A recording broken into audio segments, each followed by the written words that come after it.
Hey, how y'all doing? This is Mongo Slade, and today we're going to talk about good old JR, Jim Ross, and whether he should hang on and tussle with these idiot fans that AEW have cultivated, or he should just ride off into the sunset, hang it up, and deny these assholes his talent even a moment further. Now, I don't need to go through JR's history. If you listen to this video, if you take time to listen to this video, you should already know the Jim Ross is the best play-by-play announcer of all time, the voice of many people's childhoods. He is, the voice of wrestling. He brings an immeasurable amount of credibility and legitimacy to AEW. But in his last couple of years, he has been heavily criticized. It kind of began when he was doing commentary for New Japan, when he didn't know the names of some of the performers. He had never seen them before because he didn't really watch Japanese wrestling. He also couldn't really pronounce a lot of their names, which is also a problem. And a lot of these people who are criticizing JR, they kind of start there, with him not really being able to pronounce all of the names in New Japan. I mean, and to be quite honest, some of the Japanese pronunciations of words sometimes are, it's problematic. It can be, difficult. If we try to pronounce things phonetically, like Asuka, it's actually just pronounced Asuka because the U is silent. So, but that's kind of how Japan is, So he didn't know that. So he would kind of have a difficult time on commentary in New Japan, and people would just basically say, "Oh, JR needs to just hang it up. He needs to go away." And then he kind of went over to AEW. When AEW started, he was one of the first big names that really jumped over there, and he really brings a lot of. He can't bring the energy anymore, but he brings a lot of the wittiness, a lot of the knowledge. He brings something to the table, like I said, legitimacy and credibility. As far as he's been in the business since the 1980s, since the 70s, I think, probably even the 60s. But the guy's been in the business a long, long time. As a referee, announcer, he's done a lot. And AEW is just sort of where he's hanging his hat right now. But he's gotten himself into a lot of drama, So he's just going to hit some of the greatest hits that Jim Ross has been a part of. Before we go any further, since AEW started, Jim Ross has been in something or other as far as these fans have been complaining about him at least once a month. We can literally go back, and AEW's only been around a year. There has been article after article after article about Jim Ross saying something that people have been upset about, and then they've tweeted at him and attacked him or something like that. This guy is in his mid to late 60s. He does not need people tweeting garbage at him all day. It is I don't see how he does it. I don't see how he just doesn't lock his account, But his Twitter account, his podcast has been pretty much like the first 5 or 10 minutes of his podcast sometimes is him bitching about the criticism that he gets. I don't see why he does it. I don't see why he even goes through it. But let's go through some of the stupid shit that people have gotten mad at Jim Ross about. So one of the stupid things that they got mad at Jim Ross about back in October 19th, 2019, he kept calling Jungle Boy Jack Perry. And people thought, oh my God, JR is killing the kids gimmick. Because he called him Jungle Boy Jack Perry. So what did JR have to say about this? He says, it shows you how misguided some fans are. They say they love wrestling, but those of us who have dedicated our lives to the business get no breaks. And a lot of this is over. I'm a big fan of Jungle Boy, big time. I think he's a big star for us. He's a great guy. He's a great athletic kid. I've been calling him Jungle Boy Jack Perry since day one. That's like when I call Steve Austin the Texas Rattlesnake or The Rock, the Brahma Bull, the Great One, whatever. They're just nicknames that come to my head, and sometimes they stick, and sometimes they don't. But for God's sake, is it a peaceful offense to say Jungle Boy Jack Perry? No, it's not. It's not that big of a deal. It's ridiculous. So he continues. I'm trying to give Jungle Boy Jack even more personality. He's going to be a big player. Like what is he gonna do when he's 35? Is he still going to be Jungle Boy or Jungle Man or Jungle Jack or Jungle Boy Jack? I don't know what he's going to be, but right now in my mind's eye, I'm giving you all I can because I wanted to get him over, and that's what we did Wednesday night. Our goal is to create new stars and to get new guys over. So this is the sort of shit that JR has to go through. So when he's not calling people, he's calling people Jungle Boy Jack. Then this becomes like all of these new problems. It's just so stupid. It's stupid. Another stupid thing they got mad at Jim Ross about, that they complained about, is he didn't know who the Butcher and the Blade were. So this is from November 2019. Excalibur seemed to know who they were, but they did not elaborate. There also wasn't an explanation for why they attacked Rhodes, because remember, Butcher and the Blade, when they made their debut on AEW Dynamite, they attacked Cody Rhodes. Excalibur immediately knew who the Butcher and the Blade was. Jim Ross didn't know. So people went online and complained that Jim Ross doesn't know the talent. Just like he didn't know the talent in New Japan, he doesn't know the talent in AEW, he doesn't know these people. So this is what Jim Ross says. Getting my Spaldings busted for not knowing who the Butcher and the Blade were Wednesday. Hate to break this to some, but I wasn't supposed to know. In other words, he was supposed to call it the way that he called it. Meaning he was calling it like, who the hell are these guys? Which is what you do when you have people interrupt, the product. When somebody's interrupting and you don't know who they're supposed to be. This is a part of the business. Like, when Hulk Hogan comes down to the ramp, you're supposed to be like, oh, I don't know, he's about to turn heel. Otherwise, it's just gotten into this habit of the announcer is supposed to know everything, because that's kind of how Kevin Kelly does it in New Japan. He just knows everything, and that's kind of how Excalibur does his play-by-play as well. He just knows every single thing because he's been friends with all of these guys for 10 years or whatever. That's just not what Jim Ross does. He works differently than these people. But one of the big issues that Jim Ross got in trouble for was for misgendering Nyla Rose. This is from February 2020.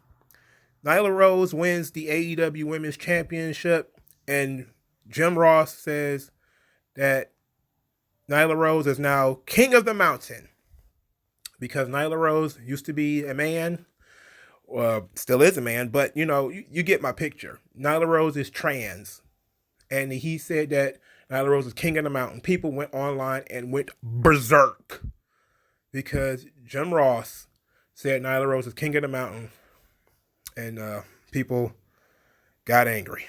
So JR then said, I appreciate your timely criticism. It's called a human error. Hopefully you will never experience such.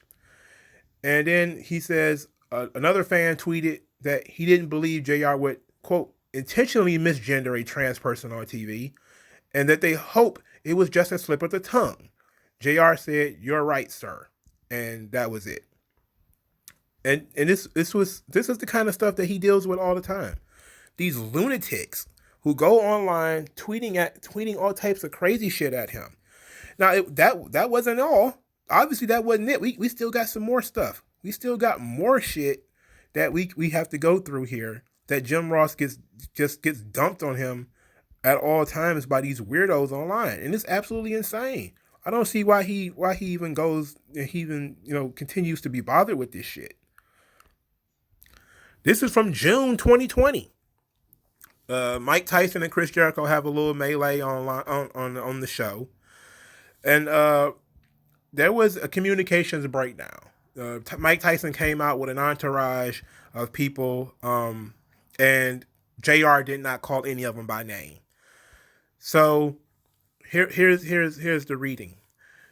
Ross stated on his podcast that there was a huge communication gap between the management and the announcers. Ross said that he had no idea that Tyson would be accompanied by his entourage of warriors. He stated that he felt bad about not addressing their presence on the show.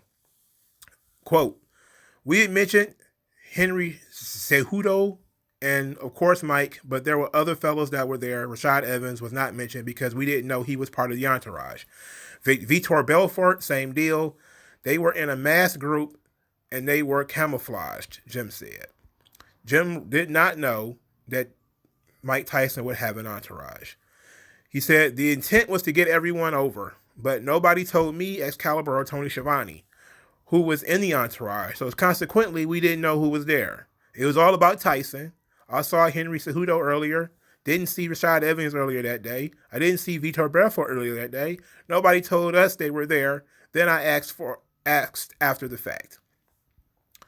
And he says, I was pissed, to be honest with you. We should have done a better job with that, all of us.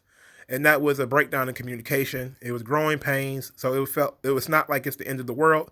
But I felt bad for those guys because if they watch it back, they weren't even mentioned. None of them stood out in that respect. I felt bad about that.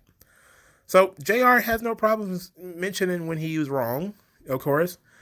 But it's been a lot of insanity with minor, really, really minor. Like, I'm sorry, I don't know. I watched MMA. I don't know Vitor Belfort just by looking at him. I mean, I just, I mean, was JR looking at the back of his fucking head or something? Like, I don't see how anybody's supposed to recognize that kind of stuff. You know, it's, I don't know. Like, I don't see how he deals with this or why he even bothers with this shit, if we being honest. His most recent controversy popped up in September of 2020. Of course, AEW All Out, and it says, at last night at AEW All Out, Matt Cardona, Scorpio Sky, and the Natural Nightmares faced the Dark Order in an 8-man tag team match. During the match, Jim Ross said something that garnered a lot of flack from the wrestling community. Did Anna Jay have a wardrobe malfunction, or is that wishful thinking on my part? Since then, many AEW fans, as well as pro wrestling aficionados, have come out and criticized the announcer for his words at AEW All Out. Jim Ross has realized his mistake and has apologized for his comment about Anna Jay. He says, Jim Ross said, didn't mean to offend anyone on the wardrobe malfunction line. Weak attempt at humor. Sorry, now lighten up. Now, of course, people got mad that he said, now lighten up, because he does that a lot. Whenever he people start getting at him, he apologizes kind of half-heartedly, and then he moves on. I mean, which is the smart thing to do. You know, you move on. You don't just have this stuff hanging over people's heads all day. Now, that wasn't it. He also said something. I don't have a link for this one. I'm not gonna put these links in because we should already know. I just needed to catalog some of these things. He also made a comment. I'm committed to doing all I can. So my doctor and I chose Prolenta. What the fuck? It was also a comment about Anna Jay.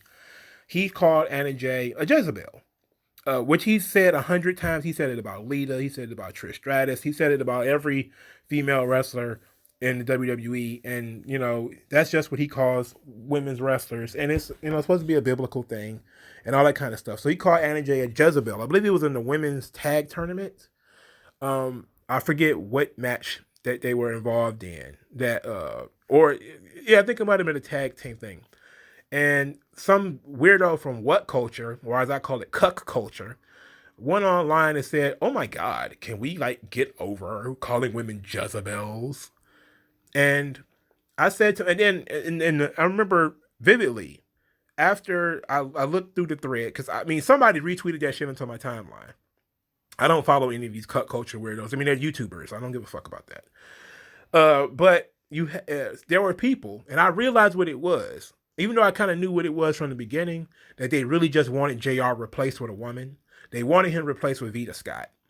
These fans today are hypercritical, but mostly they're politically motivated. They are willing to, you know, to throw JR out to replace him with somebody, and usually it's a woman. And a lot of these people wanted Veda Scott. Now, to be quite honest, I've never really listened to Veda Scott. I think she does AEW Dark. Every time I watch maybe a match on AEW Dark, I don't see her on there. So I don't really know what she does. I think she might have done the AEW Women's Tag Tournament or something like that. But it's I mean, come on. I mean, come on.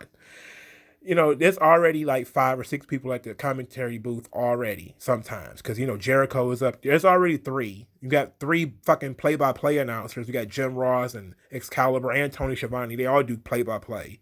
Then Taz occasionally comes up there to do color. And then, you know, then you might have Jericho's up there yelling. There's almost always different people coming and going at that announce table.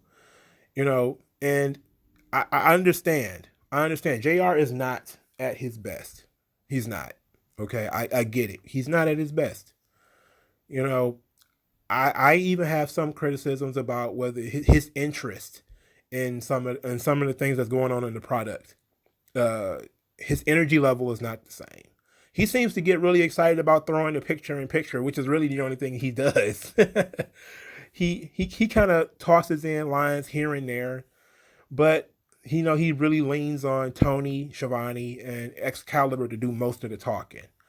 So he kind of pulled all the way back on doing commentary. And like I said, he is an older man.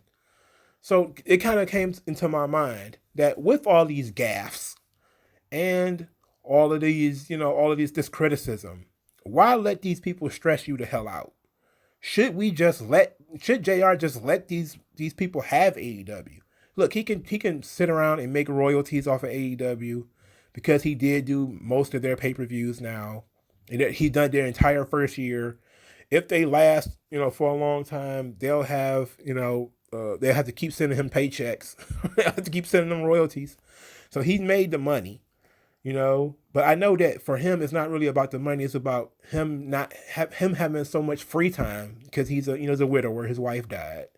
He wants to be able to continue to work until, why sit in an empty house? All his children are adults. Why sit in the house and do nothing? That's really what this is about, It's like he's trying to keep busy because the last thing he wants to do is just sit in the house and rot, which, and it leads him to getting into these crazy feuds like him going back and forth with Jim Cornette. That was another thing I wanted to talk about, is that there was a lot of that sort of criticism of Jim Ross as well. So this is what he had to say about Jim Cornette. If he's going to lambast somebody, I wish he would lambast another company other than AEW. I wish he would lambast another company other than AEW as much as he does. I take some of that personally. Like, wait a minute, I know as much about wrestling as you do. I've been on a lot of the same journeys here. So don't bullshit me about this should change. It's a different world. I'm telling you. I like it. I'm telling you, that's what it is. The world is changing, and a lot of us just have to change with it or get out. So, like, he has, been going on back to back. And the craziest things is, Jim Cornette has been he's been very light on handling Jim Ross. He's kind of understands that the guy is there to collect a paycheck. But you have a lot of people who say absolutely evil shit. And somebody tweeted at him, "I hope you get another fucking stroke." I'm like, what? Like, what? It's like people, like, it wasn't just that, too. He's also had to talk about people tweeting at him, trying to tweet to, snitch tweeting to Tony Khan. And, people criticizing his work and then adding Tony Khan. Winter's here. So, these fucking websites, they really trying to fuck my groove up here.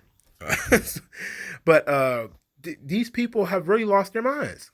Like, they're trying to drive JR nuts. And you know what? The AEW audience does not deserve Jim Ross. He really should just go home and collect his royalties from AEW and WWE and run his barbecue business. What the fuck did he need this stress for? That should tell you how much he loves the business. Because he's willing to put up with fucktards tweeting bullshit at him all day.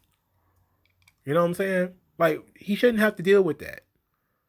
But at the same time, I say, what the fuck is Tony Khan going to do? He's going to fire JR? He can shove it up his ass. As long as Tony Khan's willing to pay him to show up, he should show up. Do it. Do it. Do it until you can. Don't let these people ruin your career. But what do you guys think? Let me know what you guys think. Are you guys tired of Jim Ross flubbing and making gaffes? Hell, I fuck up all the time. I forget shit. I'm forgetful. I try to do most of my videos on top of my head. Sometimes I have an outline or something like that. But I mean, it's human nature. You when you're doing live television, live radio, or whatever, you're bound to fuck it up. But JR is actually he's also pretty old. Like I said, man, I would rather him just retire than to be abused online by weirdos who want him to have strokes and want him to be fired and replaced with green female announcers just so they can have a female voice in their ear. It's stupid, you know. But let me know what you guys think in the comment section below. Like the video, share, and subscribe, and I'll talk to you guys later.